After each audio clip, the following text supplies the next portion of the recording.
want to? Yeah,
sure.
Lamola.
Ladies and gentlemen, may we please rise to welcome the President of the Republic of South Africa and the President of the Republic of Kenya.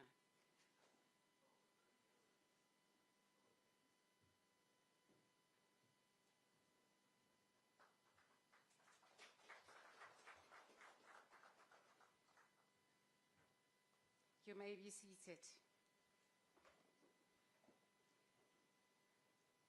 Your Excellencies, President Ramaphosa and President Ruto, ministers, senior government officials, members of the media, ladies and gentlemen, you are welcome.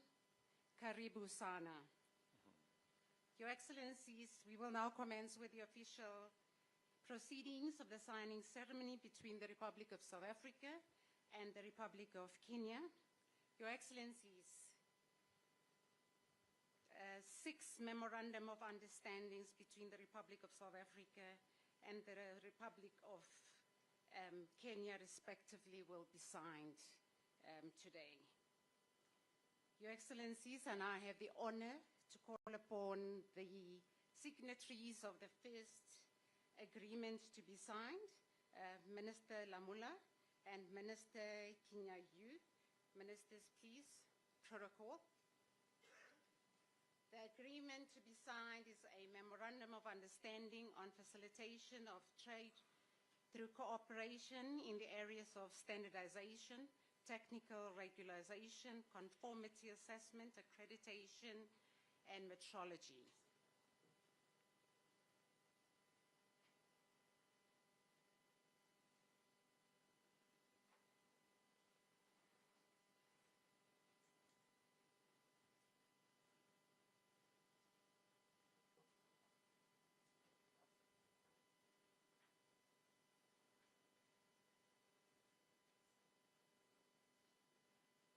Thank you, Ministers. You may now shake hands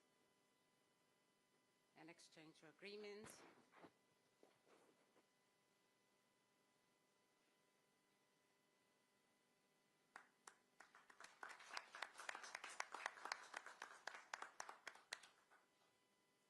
Thank you, Ministers. You may return to your seats. Asante sana. Your Excellencies, the second agreement to be signed, I call upon Minister Krisi and Minister Joho to sign a memorandum of understanding in shipping and maritime cooperation. Ministers, protocol.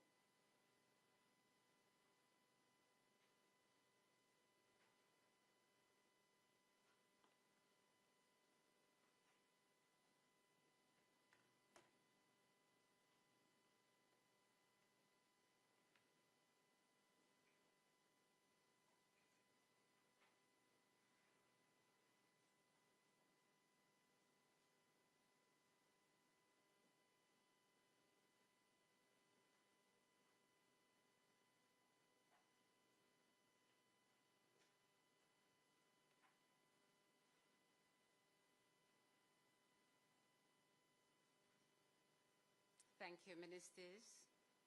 We may now take the handshake opportunity and exchange your agreements.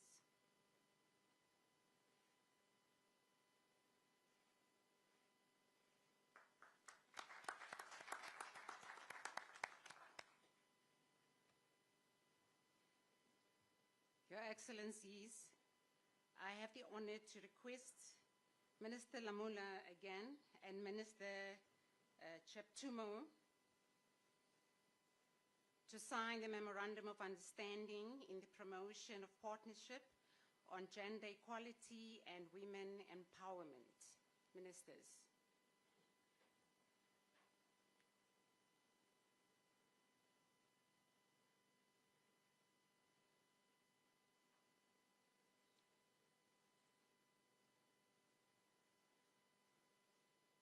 Please exchange protocol.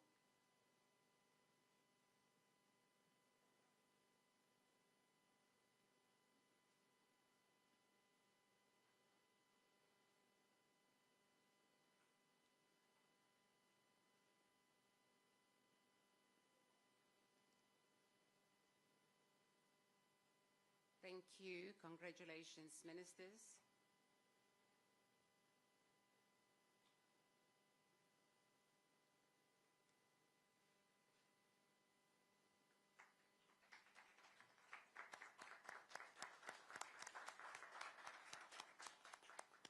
You You may return to your seats. Thank you. Asante sana.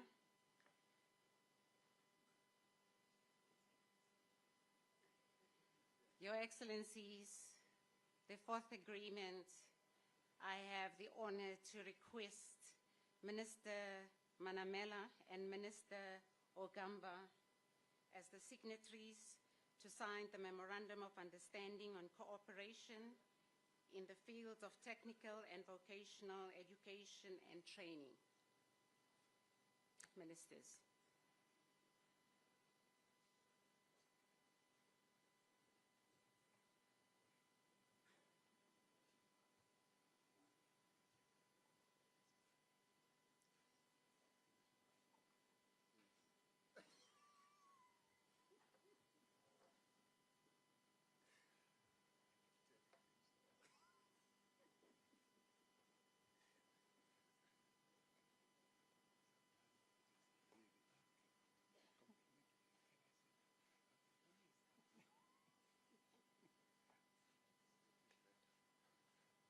Thank you and congratulations, Ministers.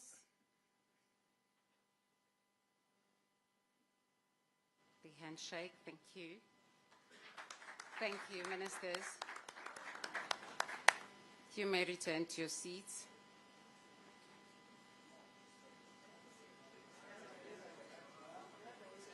Exchange of the agreements, yes. Thank you.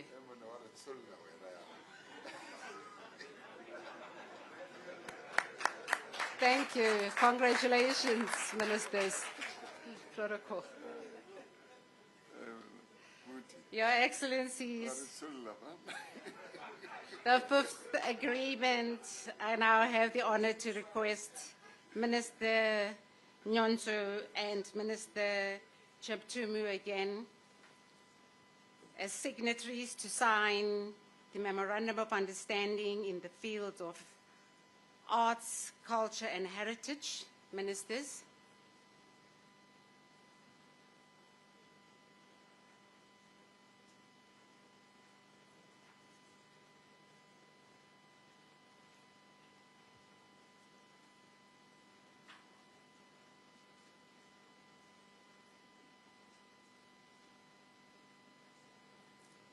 Protocol exchange the agreements.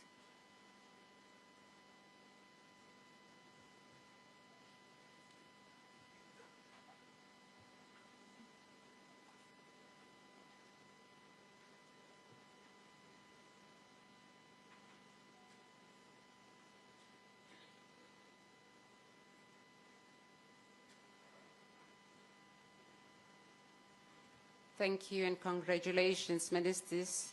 You may have the handshake. An exchange of your agreements.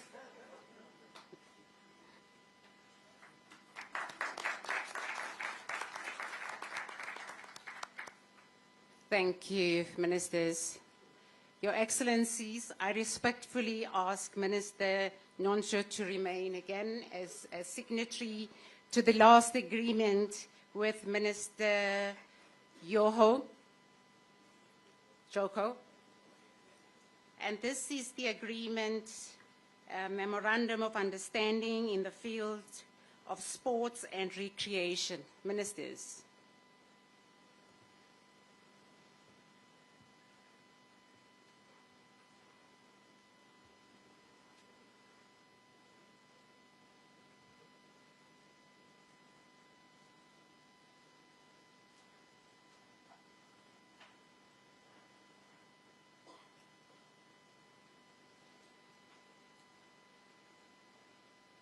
Thank you and congratulations, Ministers.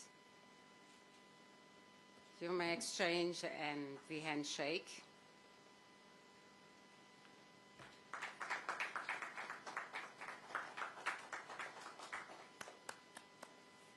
Thank you. Your Excellencies, we have now come to the end of the signing ceremony. I would like to thank His Excellency President Ramaphosa and President Ruto for witnessing the signing ceremony. Your Excellencies, Mungu awabariki. God bless us all. In conclusion, I now take the opportunity to call on the presidential spokesperson to facilitate the media briefing. I thank you. Thank you, Ambassador, Your Excellencies, Ministers, ladies and gentlemen of the media. We will now kick off with the media briefing, starting with President Ramaphosa delivering his remarks. In turn, he will invite President Ruto to also deliver his remarks. Thereafter, we'll open the floor to questions with those that we've discussed beforehand. Thank you, Mr. President.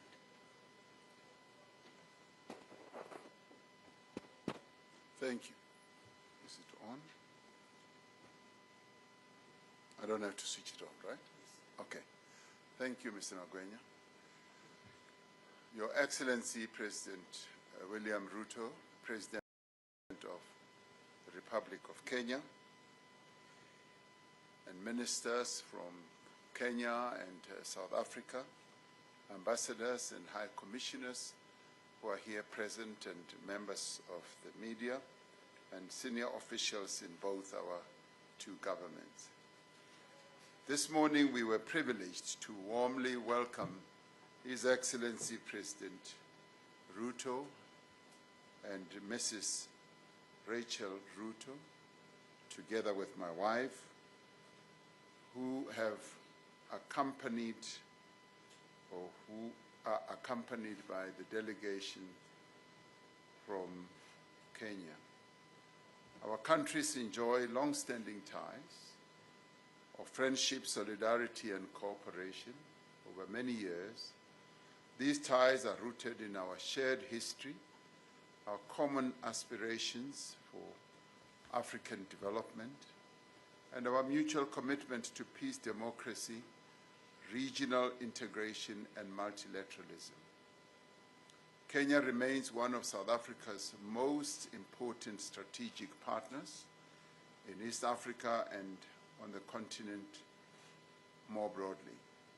We have just concluded our official engagements, which included a one-on-one meeting and our official talks, whilst the two First Ladies have also had an opportunity to engage with a number of key role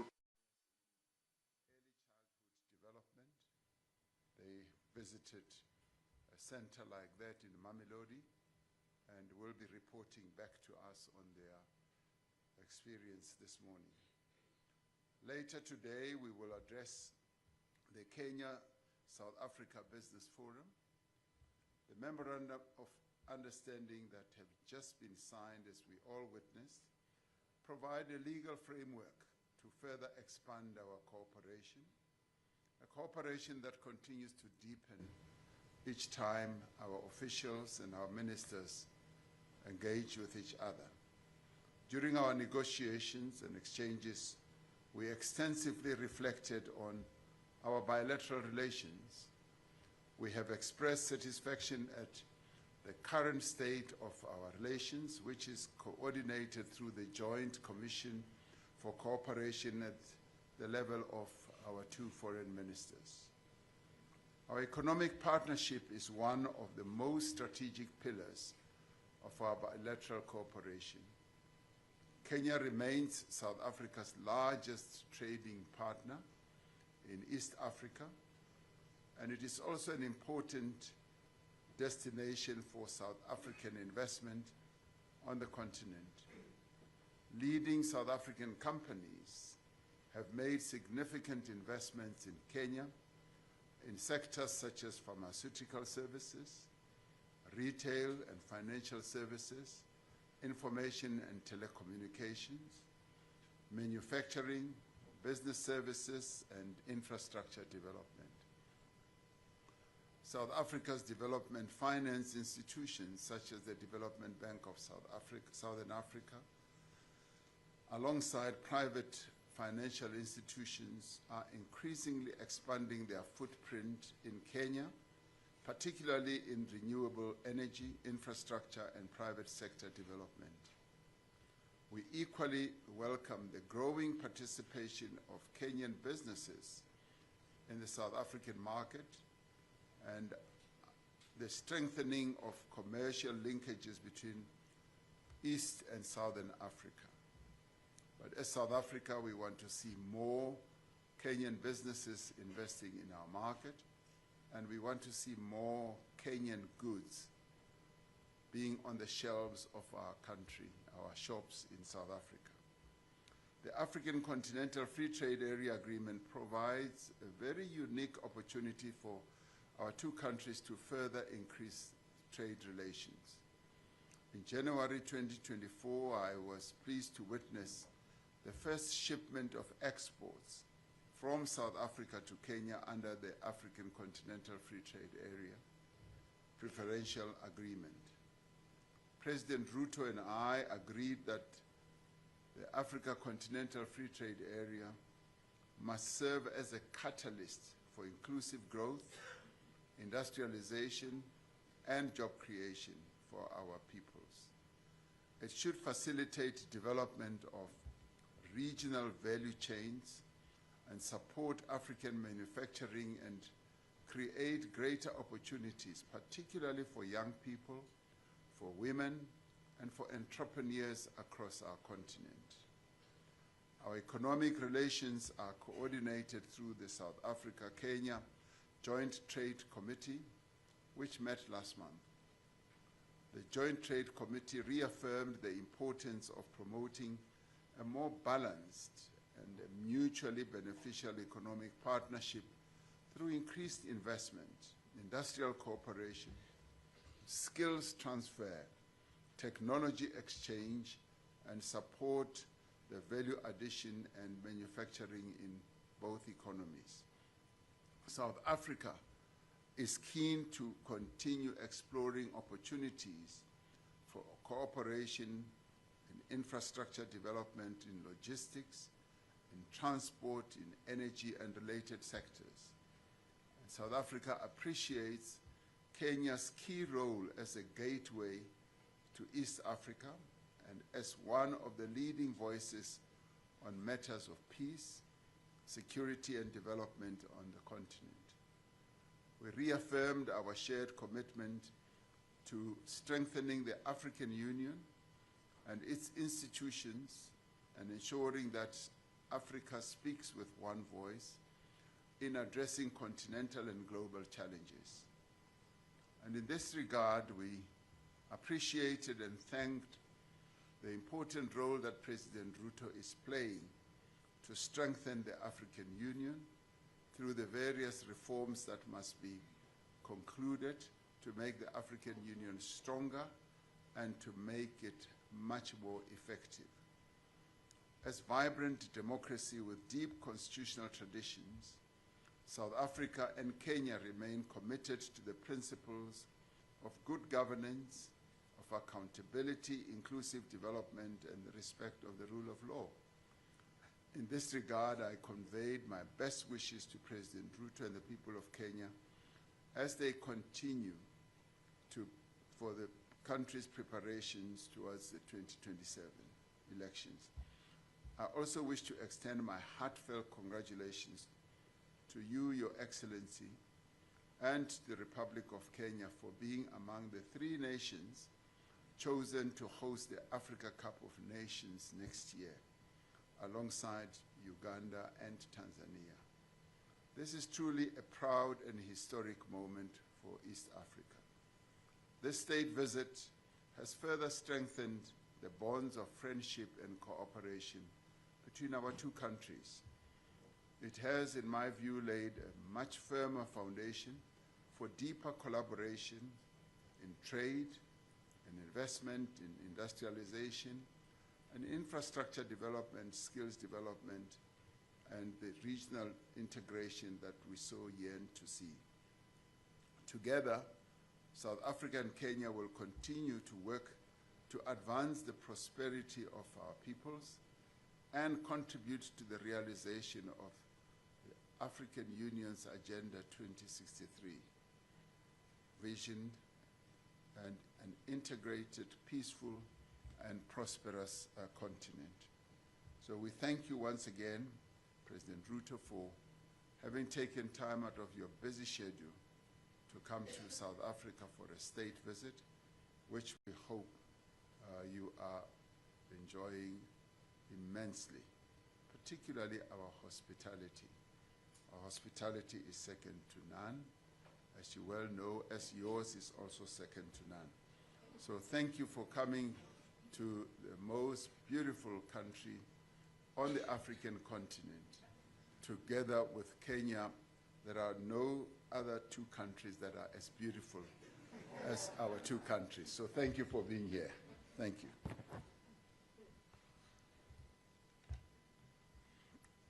Your Excellency, President Cyril Ramaphosa, President of South Africa, distinguished senior officials present here, members of the press. It is a profound honor to stand here today in South Africa, a land that has given the world enduring lessons in courage, sacrifice, and the indomitable power of human spirit. South Africa is living proof of what becomes possible when people refuse to be defined by injustice and instead choose to be defined by their greatest aspirations. The world watched in awe as this nation dismantled apartheid and built something more lasting in its place. A constitutional democracy grounded in dignity, human rights, and in the equal worth of every person. I thank you, Mr. President, and the people of South Africa for the warm welcome and generous hospitality extended to me and my delegation. It speaks to the character of a nation that has always understood the spirit and meaning of Ubuntu. This state visit is both a celebration of how far we have come and a frank conversation about how much further we must go and how much faster we must move. In that spirit, President Ramaphosa and I held bilateral talks early this morning, reviewing the state of our relations and agreeing on concrete measures to deepen and further our cooperation. We met at a moment when the world order is shifting, when what was once certain is now in doubt, when multilateral institutions are being questioned, and when Africa's role is shaping global outcomes has never been more consequential or more contested. This is precisely the moment that demands African unity, African clarity, and African solidarity. I commend President Ramaphosa for South Africa's outstanding leadership during the G20 presidency from December 2024 to November 2025. Mr. President, you used that platform to do exactly what was required, to center Africa's development priorities, to press for reforms of the international financial architecture, international financial governance, and to ensure that the Global South was given the weight it deserves. Today, Kenya and South Africa stand together in advocating a reimagined global order, one built not without Africa, but with Africa fully represented, fully engaged, and at the center of it. We are not asking to be admitted to someone else's architecture. We are asserting our rightful place among the architects of the new global order. Our two nations have never been strangers to each other's struggles. Long before our high commissions opened in 1994, the year of South Africa's democratic rebirth, we were bound by the shared experience of colonialism, by the solidarity of our liberation movements and by the common dream of an Africa that governs itself, feeds itself, and speaks for itself. Over 3 decades, we have built one of the most impactful partnerships on the continent, grounded in mutual respect, shared values, and a common vision for the prosperity of our people.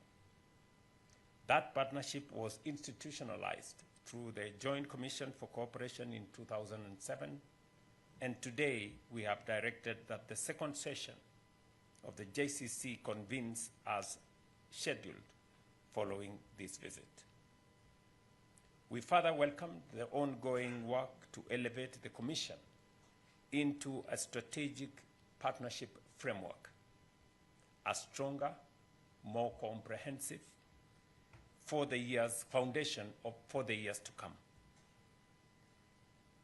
As a statement to our growing ties, we have today witnessed the signing of 6 instruments on trade facilitation through cooperation in standards, regulation, and metrology, on shipping and maritime cooperation, and on partnerships in gender equality and women's empowerment, technical and vocational education, arts and heritage, and sports and recreation.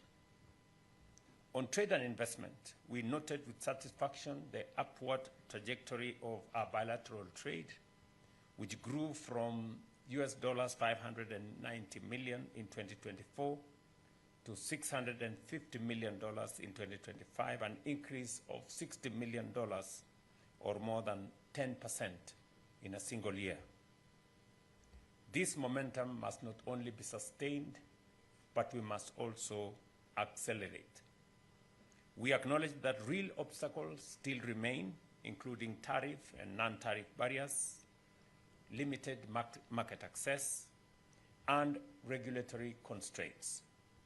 We therefore directed our trade ministers to dismantle these barriers by fully implementing the directives of the 7th Joint Technical Committee and Trade Committee. We further agreed to harness the Tripartite Alliance and the Africa Continental Free Trade Area to expand access, reduce costs, and unlock the full promise of intra-African trade. Ladies and gentlemen, we took stock too of robust investment flows over the past 5 years, with enterprises from both countries now present across banking, telecommunication, fintech, logistics, education, aviation, and retail. This reflects the natural complementarity of our economies and the confidence of our private sectors. We welcome the proposed Kenya-South Africa Kenya-South Africa Business Council and commended the Business Forum convened alongside this visit, which turns commitment into commerce. We affirmed health, aviation, and education as strategic pillars of our shared development and are sectors that improve the well-being of our citizens, connects our people, and builds the human capital that will shape our continent's future.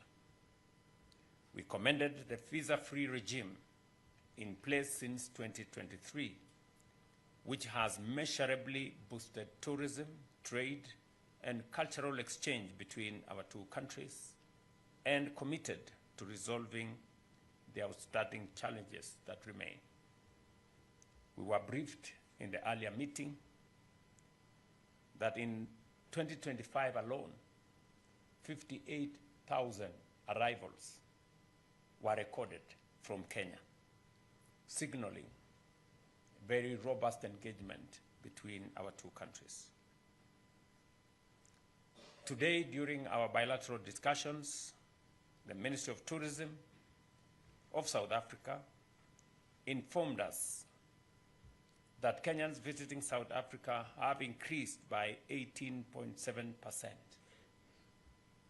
since the introduction of the 90-day visa-free entry policy. This stands as a compelling evidence that when managed effectively, the movement of people across borders can create shared prosperity, strengthen ties between nations, and deliver tangible benefits for all. On peace and security, we reaffirmed that stability is the foundation of all development. We pledged sustained cooperation with the African Union, the United Nations, and other multilateral organizations united in the conviction that lasting peace is both a shared responsibility and a shared reward.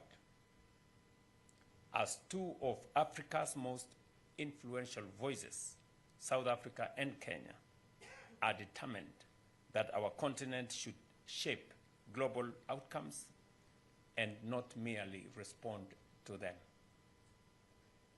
Let me close with the standard against which I believe we must measure everything done in our meetings. That outcomes and impact will shape every commitment that we have signed and every MOU that has been signed here today. That is the standard, and I believe Kenya and South Africa working together in honesty and determination are fully capable of meeting. Thank you, Your Excellency, Mr. President. I look forward to elevating our partnership to even greater heights for the mutual benefit of our two nations and our two peoples. I thank you.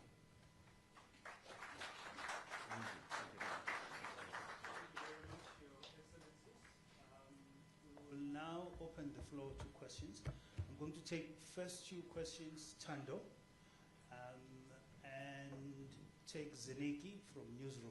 Please introduce yourself and the news outlet you represent. Thank you. Good afternoon. My name is Tando Mayego, and I'm from the Business Day here in South Africa. To both presidents, my questions to both of you is, at a time of growing geopolitical fragmentation and competition between major powers, how can South Africa and Kenya position themselves as influential African middle powers rather than simply arenas for global rivalry? And my question to President Cyril Ramaphosa is that there has been discussions around sending diplomatic envoys to neighboring countries on migration and regional stability. Is South Africa considering a more formal diplomatic initiative with states in the region to manage migration flows and ease the current tensions? Thank you very much. Zenigo, please pass the mic to Zenigo.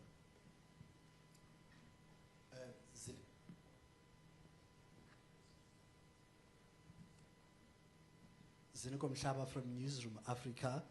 My question to both excellencies is more like a follow-up to my colleague's question.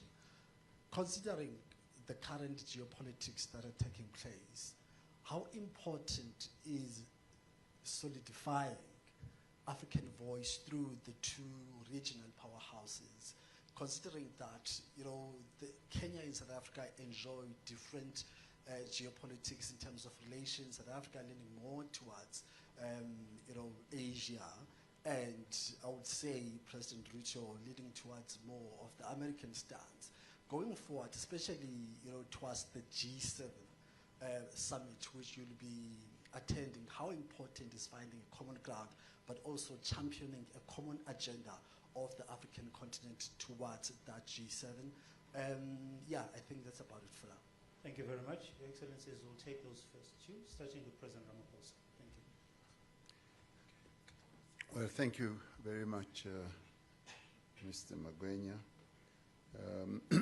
Answer to the first question by Tando. We, as President Ruto said, the two countries, Kenya and South Africa, obviously do not want to overplay our status and importance vis-a-vis the African continent. All countries on our continent are equal. But of course, our two countries do have elevated voice and are able to bring about influence that is quite often able to shape things and to move things not only on our continent, but also at a global level. We are not rivals. South Africa and Kenya never see ourselves as rivals. We are complementary, and we have our own special strategic relationship that speaks to friendship, that speaks to respect, and that speaks to equality between our two nations. And we always find that we are so well aligned on many issues, both in dealing with national issues as well as in dealing with continental matters and global matters as well. And in doing so, we've always sought to deepen each other's cooperation between ourselves in the way we collaborate as we deal with matters at the AU, for instance, but also as well as we deal with matters between our two regions, East Africa and SADC.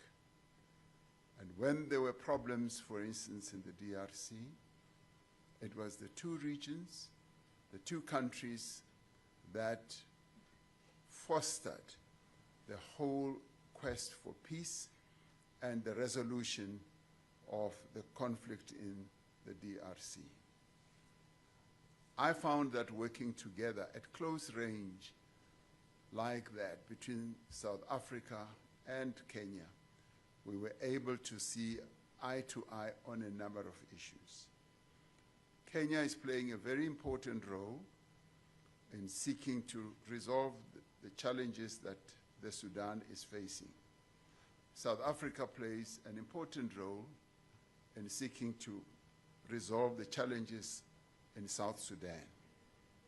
So our work is based on cooperation. We cooperate well together, and we are able to come up with initiatives that are aligned, that are aimed at resolving problems on a peaceful basis, and that are aimed at advancing the interests not only of our two countries, but also of other countries, sister countries on our continent. In relation to the migration issue that South Africa is having to address at the moment, yes, we are considering a number of initiatives. And at the diplomatic level, we are talking to a number of sister countries on our continent with a view of getting more understanding, but beyond understanding the challenges that we face of getting various countries to work with us. Africa should develop a much stronger method of helping each other to resolve problems, continental problems and national problems. And we have found joy in being able to talk at a deep level with various leaders, including this morning with President Ruto, when we shared some thoughts and ideas on how best this challenge can be resolved. Yes, there will be envoys. Yes, there will be people that we will send around, not only on the continent, but also around the world. What we seek to do is to get the issue of migration so broadly and properly addressed, and where we should get as many key role players, countries, leaders in countries, to work together to address the challenge of migration. South Africa is not the only country that is facing the challenge of migration, And we want to learn from how others have dealt with it and how they've dealt with the intricate problems that we are dealing with. South Africa has become an oasis of people who want to come here for a whole number of reasons. We need to be working with all other sister countries to see how best this challenge is resolved in the interests not only of South Africans, but in the interests of various other countries too, as well on our continent. Was that only for the first question? Yes, sir. So I should leave the second question for later. That's also okay. Or Okay. tackle it. Okay. Thank you very much. I think I will take both questions because they somehow are related. I would do the same. And the point that is being made is, are we spectators in this whole unfolding scenario, the geopolitical space? Is Africa, is Kenya, is South Africa, are we just spectators, or are we making a contribution, or is our voice and our actions part of this whole equation? And let me say this maybe in two parts.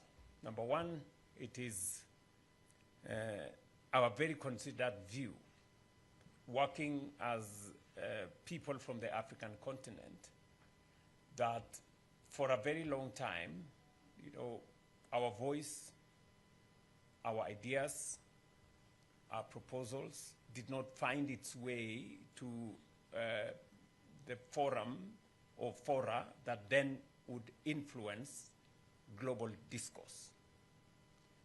That has changed. I think we have taken very firm positions. We have put forward very clear proposals on what we think, not just as Kenya and South Africa, but also as a continent. And by so doing, we are slowly beginning to influence global discourse. I say this, and I will give you 2 or 3 examples. The matter of the reform of the international financial architecture was very remote.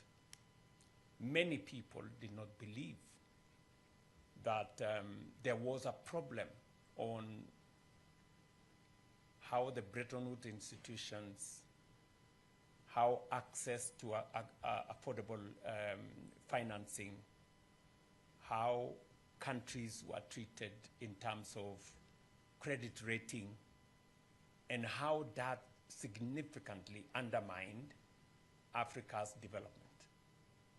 As a result of what we have done as leaders in this continent, today there is greater appreciation that there is something fundamentally wrong with the global architecture as it stands. And today, in every fora, there is an admission that there is need for reform of both global governance and the global financial architecture. To the extent that now we have an African credit rating agency to bring into the equation an African perspective on what is the real position, what is the real risk assessment of African economies. Is there real risk, or is it perceived risk that is exaggerated and used to undermine the position of African emerging economies to access affordable credit? There is a realization by the global financial architecture that they need to redesign their engagement with the African continent. And we are seeing changes in how the World Bank operates, how IMF operates, how other DFIs are operating, and there is greater appreciation. So we are not just bystanders. We're not just spectators. We are influencing what is happening globally. Let me take it a little bit further. Today, Africa is represented at the G20. It is a reform that has been undertaken because of the push from those of us from this side of the world. And South Africa became the first African country to host the G20. And I have said here that we commend South Africa and President Ramaphosa specifically for taking the stage and positioning Africa rightfully and our priorities and our concerns and what we believe the world should look at going forward. It is on the same spirit that I will be picking up from where President Ramaphosa left at the G20. And I will be taking the same message, the same priorities, our perspectives to the G7 next month. This month, actually, this month. And it is because it is no longer possible to ignore a continent as big as ours, with 1.5 billion people, with the largest reserves of resources, whether energy resources, natural resources, human capital. In fact, by 2050, a quarter of the world's population will be living here. Africa will be the single largest market by 2050. Anybody who is serious about thinking about the future, it's not possible to figure out that future without this continent. And finally, we are not only looking at what we can do with others, we are also looking at what we can do ourselves. And that is why we are undertaking the reform of the Africa Union. We believe that the Africa Union must be made fit for purpose so that it can serve the 1.5 billion people in this continent much more effectively. It is the reason why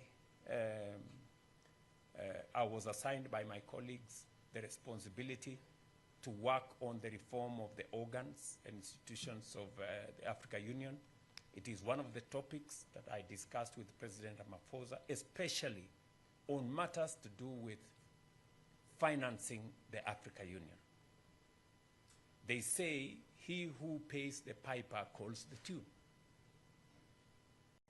Whoever is paying will have a say, and we want to be the ones to determine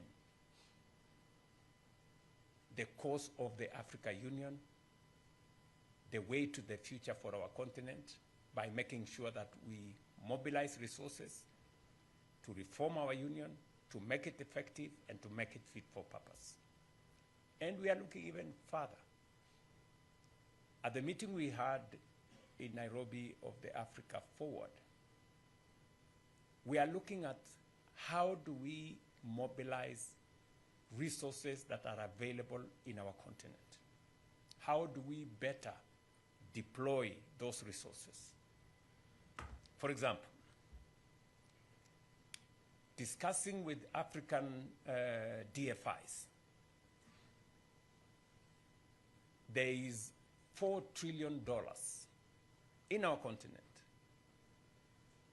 $4 trillion US in our continent, in our pension funds, in our insurance companies, many pension funds in South Africa specifically, Kenya, our insurance companies, some of the biggest are in this country. We have a lot of resources. But these resources are not being used. They are not being mobilized for the development of our continent. Instead, they go to other places, and then we go borrowing this money from those other places.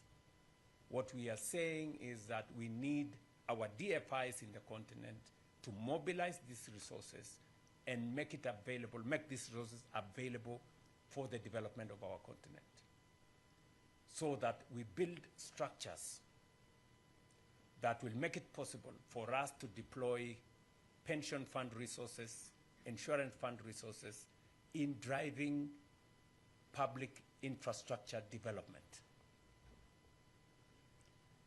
And so we are not only looking at what we can do with others and how we cannot be, bystanders or spectators in the global stage, but we are also looking at what we can do as a continent. And it goes down to what we can do as South Africa and as Kenya. Part of the conversation we will be having with the private sector, for example, later today, is how the private sector in South Africa can look at opportunities for investment in Kenya. We want to generate 10,000 megawatts of energy. This is commercially viable. How do you mobilize resources in South Africa to invest? We are working on 28,000 kilometers of road, extending the standard gauge railway, building a new airport. These are opportunities for investment by African companies using resources from African DFIs, financial institutions, banks, pension funds, insurance companies. So we will be discussing the mechanisms that we can use African resources to drive African development. And finally, we've been having challenges, as we all know, of fuel caused by some war in Iran, which we have no control over. I saw yesterday in the news there was an escalation of some sort, and that creates difficulties for us here. And that's why we discussed last year with President Museveni and colleagues in the East African community. And we have decided that we're going to invest in an East African refinery so that we can guarantee our own fuel requirements. And we will continue to look at how do we create more resilience within, even as we build partnerships with others. And this is how we are re-engineering our positioning, so that, to use your words, we don't just become an arena for others to do whatever they are doing, but we also not just influence, but we also make this space a space for our own growth and our own development. I don't know whether, it's long since I was in school, so I don't know whether I answered the question well. Thank you very much, Your Excellency. With those comprehensive responses, and in the interest of time, I'm going to take one last question from Kaya. Please keep it brief, Kaya. Kaya Kumalo here from SABC News. President Ruto, this is just directed to you. A very turbulent time in East Africa in light of the outbreak of Ebola. And obviously, we've seen quite a number of reports coming out from Kenya with this establishment of the quarantine facility for the US citizens. I mean, obviously, the backlash that we've seen from Kenya, just your immediate reaction in light of that. Thank you.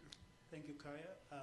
President Ruto will take that question, and President Ramaphosa will close off with the second question from earlier on. Thank you, Your Excellency. Ebola is a pandemic that is not confined to one place.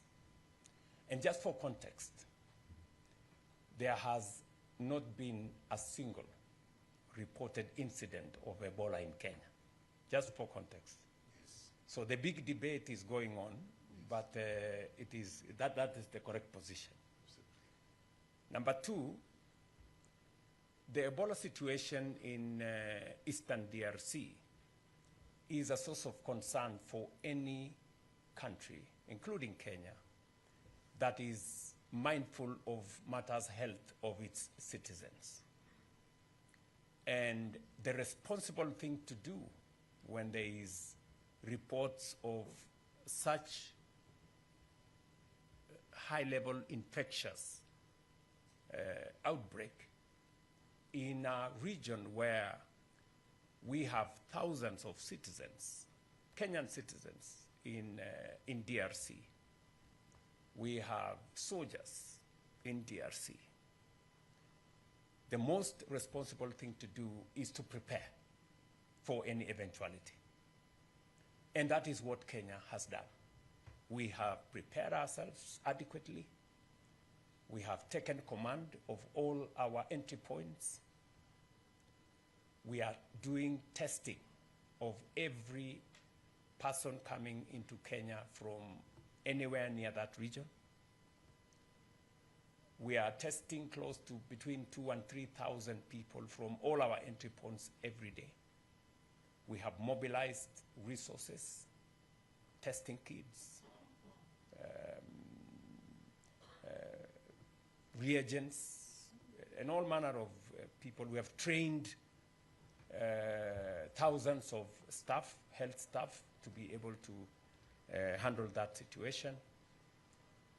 We have now isolation facilities, 23 of them across the country, in different parts of the country.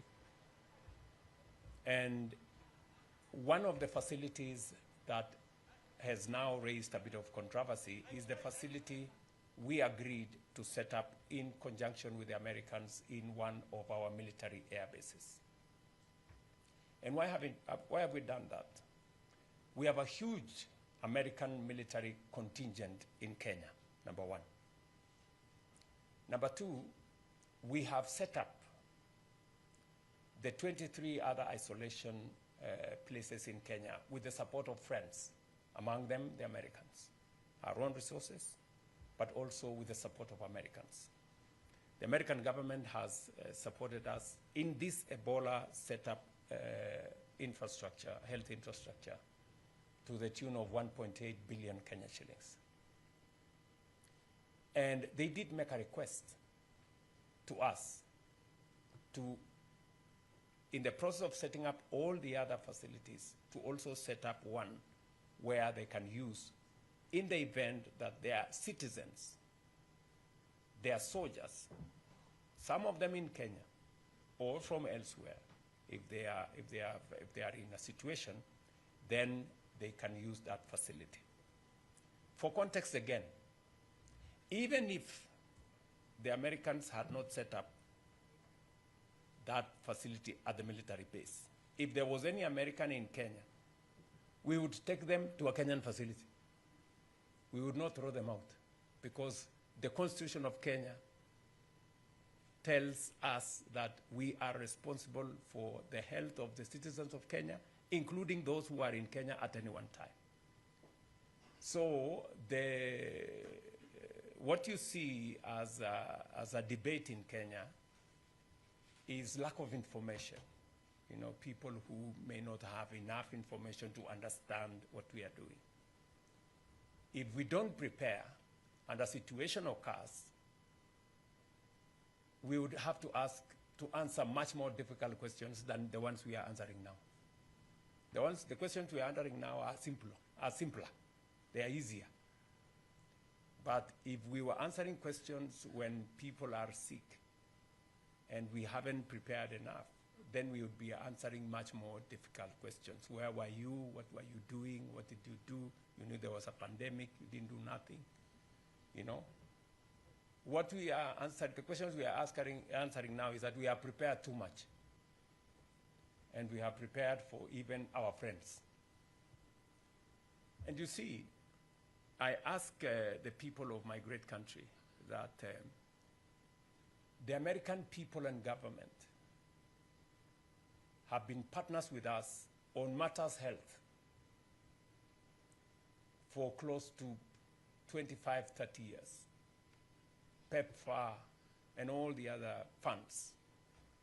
American resources, American taxpayers' resources have been used to support Kenyan health infrastructure.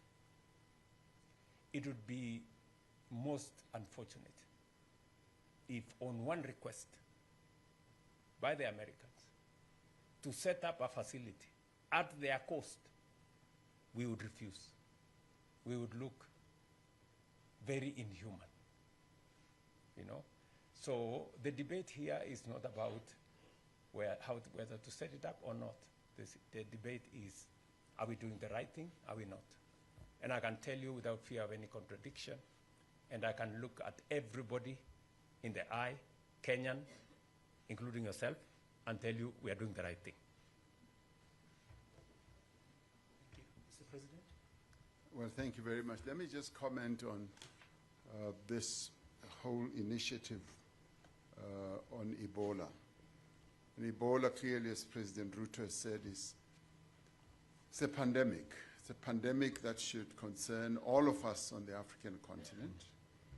And as South Africa's role is the champion for the prevention of these pandemics, we have been quite deeply involved in the process of dealing with Ebola on our continent. But as South Africa itself, we've decided that we will be very proactive and be Pan-African and support the efforts that the African continent should make to deal with Ebola. We've made a contribution, as you might well have heard, of $5 million to the AU CDC to strengthen the CDC's effort to ensure that we have all the resources to be able to fight and to deal with Ebola. And for us to do so is to protect the peoples of Africa, but so also that when we protect South Africa and make sure that we do not in any shape or form ever have Ebola, we're protecting the whole continent as well. And so this contribution is meant to strengthen health systems in the DRC, in Uganda, as well as the AU CDC will be making that type of initiative because our health systems on the continent do need to be not only strengthened, but there needs to be readiness to deal with pandemics like this. And in this regard, we call on all other countries and institutions that are able to lend a hand to make a contribution to enable the AU CDC to be able to deal with this challenge quite effectively. With regard to the earlier question, as I understood it, raised by Zinyiko, where he tended, thank you, Excellency, tended to say that South Africa will be more aligned with countries in the East and Kenya with countries in the West. There's just no truth in that. I mean, we never see our relationships as the two countries, and we are aligned on a number of issues, as exclusive to one country or to one part of the world. Our foreign policy is conducted in a way, and certainly South Africa's foreign policy is conducted in a way that is aimed at promoting and progressing the interests of the people of South Africa. But we are very strong also on saying it should promote the interests of the people on our continent. South Africa, as Kenya does, always make it a point that where we represent either South Africa, anywhere in the world, at a forum or otherwise, we always speak about Africa first and possibly last about South Africa. Because it's important for us to be promoting the interests of our continent. When we hosted the G20 here, our primary focus was our continent. We focus on what needs to be done for our continent and less so about ourselves as South Africa. When President Ruto goes to the G7 in France, he will be articulating the interests of Africa. He will be articulating what Africa needs and where Africa wants to go. He'll be speaking to the vision that is set out in Agenda 2063 for the whole continent. And of course, there are moments when bilateral meetings will be held, when he will speak about Kenya. But our primary focus as leaders, and certainly in my case and President Ruto's case, is to uphold and promote the interests of our continent. So, and we never see a contradiction in who is given the space, the platform, and the opportunity to attend whatever forum. It was South Africa that, as this only member, African member of the G20, that advocated very, very strongly, aided and abetted by our continent, of course, that the AU should be represented in the G20. We've achieved that. We will seek to achieve much more as we go on. We want our continent to be represented in the UN security structure.